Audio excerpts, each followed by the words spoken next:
Енді балаларым осылай жүріп еді, енді бәрі үй болып бәрі кетіп қалды. Мен орында отырып қалдым, тартиып.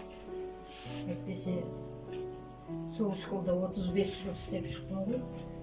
Мына школ, бергі школды салып, жаңадан кіргенде мен Шымкенттен направлениемен келгем. Осыға. Жас қыз. Содан 40 келгенше осы школда 35 жыл ешқайда бармай осында істедім.